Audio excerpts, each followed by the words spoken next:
Thank you. You're going to hear some very similar stories, and we have not colluded. So when I got asked to hear, and it says keynote speaker, empowering women to lead, breaking barriers, overcoming self-doubt and building futures, I thought, oh God, why me?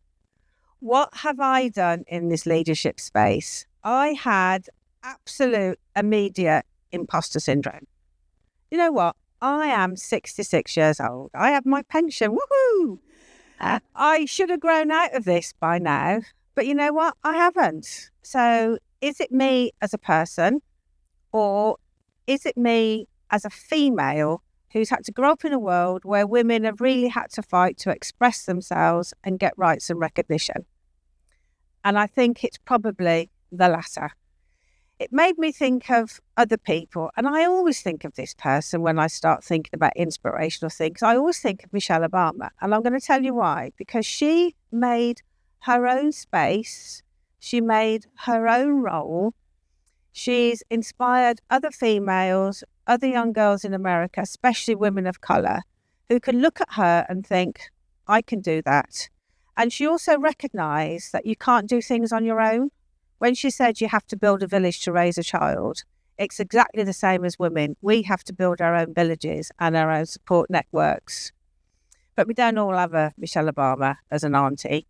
So I am going to have to come back to my nan. I mean, she's passed away now. She'd be way over 100 if she was here. But you know what? She, in her working career, she was the first female chef who headed up the Queen Elizabeth Hospital catering services back in the day. That was a massive achievement. During the war, she started off cleaning the buses. Then she got promoted, became a mechanic. And then she became a bus driver, a female bus driver, woohoo, back in the 1940s. But do you know what happened to a lot of the women in the war? When the men came back, they all lost their jobs. All of a sudden, women weren't able to do these jobs, not because they weren't capable, but just because they were the wrong sex. And I think that's pretty inspirational, because she then went on to raise 4 kids as a single parent. And she was really, really brave. She was really, really resilient. And actually, when I think about where I get a lot of my stuff from, I think of my dear Nan. And so I think on reflection, what I'm saying here is there are things inside you that you can build on, but you also have to look around you. Look at what inspires you. Take a little bit of time to reflect on that and put it in a memory bank, because I think we all have to have a memory bank, somewhere where we can go, where we can draw on our inner selves. So back to my nan, I'm afraid. And my first prop. So yes, I did go to grammar school, and this is my first prop. It says, I'm going to read it out to you because I'm very proud of this. I've told you how old I am. So this little dictionary here, it says, Susan Roberts, Class 8, Grammar School. It's because I was the first one in my family to pass the 11 plus. I was the first one. And I didn't think I was going to get to go to grammar school because males in my family didn't think that we should. Why can't you go to the local comprehensive? But my nan said, no, my granddaughter's passed her 11 plus. She's going to go to grammar school. She bought my uniform. She supported me through that school. And it wouldn't have happened if she hadn't recognised that actually we need more and education could be a way. And she opened the door for, if you look at what my family has achieved after that, how many have gone on to school and further education and universities, that was the opening door. My nan saying, no, I'll buy her school uniform, let her go.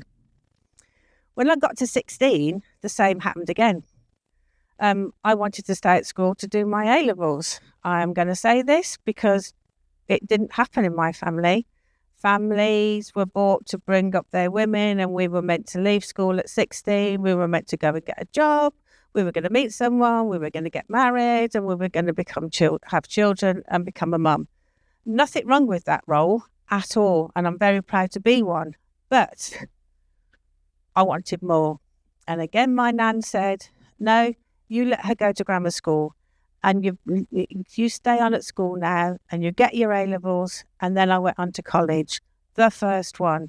So when we talk about education, education, education, and what it means. It is about empowerment. Every time you do a course, every time you go on a training course, every time you go on a refresher course, every time you sit down with someone and have a little chat, what you're doing is you're building your own self-confidence, you're building your own credibility, your own authenticity, your own skills, and your own confidence base. And that is really, really important.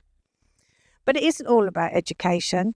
A lot of it is what's inside you. There are going to be entrepreneurs in this room, and there are going to be people who may not have had a very full, long, formal education. But actually, you have to find out what ticks your box. What is going to make you want to get up? What is going to make you want to thrive? What do you want to do? And the more you can think about that and transform yourself, the more likely you are going to achieve. So there's a bit of a narrative here about breaking stuff. I went to college, became a social secretary, still like the party. That hasn't changed. I went and worked in a hospital. I went to work in an education setting. And in both of those times, I became a union rep. And every time I've gone further and further along my journey, I've always realised that actually I have this really strong sense of fairness and I want to be a voice for other people. And I think that's one of the things that drives me. I've always wanted to be the advocate. So something else. If you believe in something, you can bring people with you. It'll give you a level of self-confidence that slowly builds in time. And because if you do things for the right reason, you will get things done. Stage is set. I've been there, got married, got my kids. What happens next? So I'd lived abroad and I came back, and it was during the miners' strike. And the first thing I did when I got back was I joined the Labour Party, because I am a politician, so I have to talk about politics. And I used to go to Labour Party meetings, and I would quite often be asked, what do you do? And I would reply, I'm a mum. That's what I do. That's my job. And quite often I'd get asked another question, but what did you do? And I used to refuse to answer it because I got so hacked off about people wanting to label, judge, assume what is wrong with being a really, really good mum. So I think that was when I first started to think, you know what? If I can't say I'm a mum and it's not enough, then what is? And again, it's being really, really comfortable in your own skin and what you feel that you can do. I didn't want to tell them that I'd travelled abroad. I didn't want to let them know that I'd worked abroad. They didn't need to know that I was a lecturer. They didn't know I needed to have qualifications. Why not? Because I just wanted them to see me for what I am as a person. And I think this is the first time I've probably realised that there are barriers there that needed to be knocked down. So a long time ago, back in 1995, there were very, very few women in Parliament. And the Labour Party recognised this, and they brought in something which no longer exists now, but called All Women Shortlists, where they wanted to encourage more women to put their names forward. And it became recognised that women would only get voted for if you could only vote for women. Because if women stood against men, it became a very unlevel playing field. So I got asked to apply to the very first all-women shortlist in the country back in 1995 in Falmouth and Camborne. I didn't think that anywhere I was near for this. I was just a little local councillor up in Teignbridge. But I got asked to go because the regional organiser, a guy called Steve, obviously saw something in me that I hadn't seen, which was that I could actually do this. And I went through the process. I didn't win, but it didn't matter because somebody had asked me to put my head above the parapet, try and do something, and I did it. And here's my second prop. Put it on today, the red lipstick. And the reason I'm putting it there is because Candy Atherton said to me, always wear a lipstick. And I have done ever since. I'm always, even when I'm on the telephone, I have to put my lippy on. It makes my brain work. But always wear a lipstick because you set your face, you set yourself. Now, a lippy works for me. It might not work for everybody else. But have something in your armour that when you put it on, you know that you're set because it gives you a really, really, really good internal positive outlook on life. Number 2.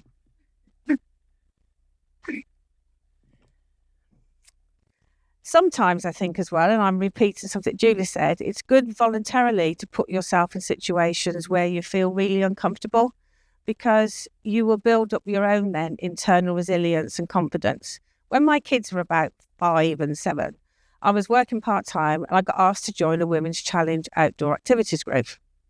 I did things I never thought I could do. I hate heights. I climbed and I abseiled. I hate small spaces. I went caving and got stuck. I absolutely hate putting my head under the water. I went canoeing, didn't fall out the canoe, but before I got out the canoe, I insisted on rolling the canoe.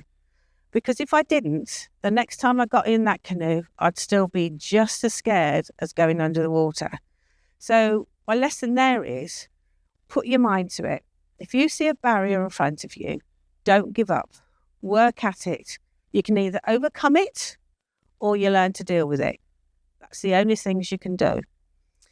And something Julie was talking about. Why am I saying this? It's because I speak to so many women who don't go for jobs because they think they haven't got the full set of skills. I've rarely met a man who says, I'm not going for that interview because I can only do 75% of the job. They don't exist. But how many women have I said, go for it? Because if you don't, you'll end up working for someone who's not qualified, and it's because you didn't go for the job. Now, another prop. I don't have a trumpet, but I do have my daughter's school recorder. Always blow your own trumpets.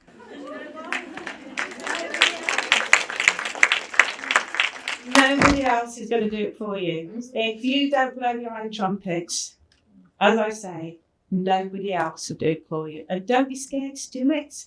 It's easy when you start. Be confident. Go to a job bigger than you. Never settle for a job that makes you unhappy. If you have a chance to stretch yourself, then go for it. You have nothing to lose. But success can be developed as well with the right behaviours. If you want women's leadership to follow, you have to get them to follow with your leadership behaviours. Show your values and show your strengths. So often I've been told to do one thing because it's the right thing to do, and then somebody will go off, behave differently, or more importantly, treat me differently because I'm a woman and not a man. I learned a bit later in life when I was Lord Mayor how important leadership is in community development and influence. Part of the role of the Lord Mayor is being out in the community, representing the city, being an advocate for people and businesses. And you also have to fundraise. And at my inauguration dinner, I had a vicar called Tim Smith, who's my Lord Mayor's chaplain. And he said, Sue's going to be a great Lord Mayor. I know she'll represent the city well, and she'll probably get the city to dance to her tune. And when I get my next top out, if you'd have been in my team as Lord Mayor, you would absolutely die. Because I tell you what, this tambourine, it went everywhere with me. It raised way over £20,000 for Trevi at my own events and at other events. I put my tambourine, and I soon began to realise that I used to make so much noise that people would pay me to go away. Seriously, that's how it worked. But it was also part of my armour, because when I was banging that tambourine, I was taking the focus away from me. But actually, what I wanted to achieve, what I wanted to influence, or what I wanted to do, I did because of the way I did it. So never be afraid to ask. Never be afraid to ask. Sometimes as well, when you're feeling self-doubt, things don't always work as it should do. International Women's Day last year, I forgot my tambourine. Sometimes you don't have the tools. Sometimes you don't have the things around us. But I did have my weapons of sound tin plates and a bit of tubing. And I made everybody get up and dance. Because actually, that's part of growing as well. Being resilient, making yourself realise that you don't always have the answer, but just try to get on. So I'm going to take an extra minute. I'm on my stage there. So have a plan, be real, Be authentic, because I think people will appreciate you for what you are. Don't try and be someone else. If you know you've got characteristics that you want to strengthen or management skills you want to develop or anything like that, go ahead with it. But be flexible, because things won't always work in the same way. When I was Lord Mayor, I happened to meet Baroness Hale. What an amazing woman. She was a first for so many things. She advocated for women's rights, social justice, equality. And I chatted with her. But do you know what? We were both feminists. We both believed women could rule the world. But she was really normal. She did her own washing. She did her own ironing. She looked after her own kids. You know, we all do these things. We do all those things as well as being great. So my last prop, and it's going to be a picture, and I think this is really important. Never say no to a cuppa and a piece of cake, because you need to build up support groups to help you through. Nobody can do it on their own. So whenever you get that self-doubt, be honest about it. I must have told at least 10 people how nervous I was about making this speech before I came in here, because I'm talking about myself. Ask me to talk about transport, economic development, sports, leisure. That's easy. That's not me. So my final sentence. I would hope that people will always want you to succeed. Recognise your fears, recognise the barriers, and work to get the confidence to overcome them. Every little step you take is a step for you. If you want to be that leader in whatever you're doing and have a plan for how you get there, on the way, bring people with you, empower yourself and the people around you. Every day make a difference and grow your own self-belief. And can I just quickly show them these photographs? I've got 4 photographs up here. So this is me influencing. When I was Lord Mayor, I got all these men to kick a ball around a field and talk about how you should show respect to women as part of the Violence Against Women and Girls agenda. Next one. Make a legacy. I had a brilliant Lord Mayor. It was a real Lord Mayor. But you know what? I was declaring the new king there. So, you know, when did I think when I was 6 years old that I was going to stand in front of a crowd and saying, God save the king? No. You never know where your dreams are going to go. Have a bit of fun. You know what? Who thought I was going to get on a massive blooming great big motorbike? It was really difficult getting on that with your mayor's stuff on, by the way. But, you know, always take the opportunity to enjoy your job. And my final photograph, challenge yourself. I abseiled down the Citadel. I was absolutely scared, but I did it. I looked very happy. I won't tell you what I'd said to the photographer when they said, stop and have a picture taken. It would be rude. But all I'm saying is, even at my age, you can still challenge yourself. Have a good day.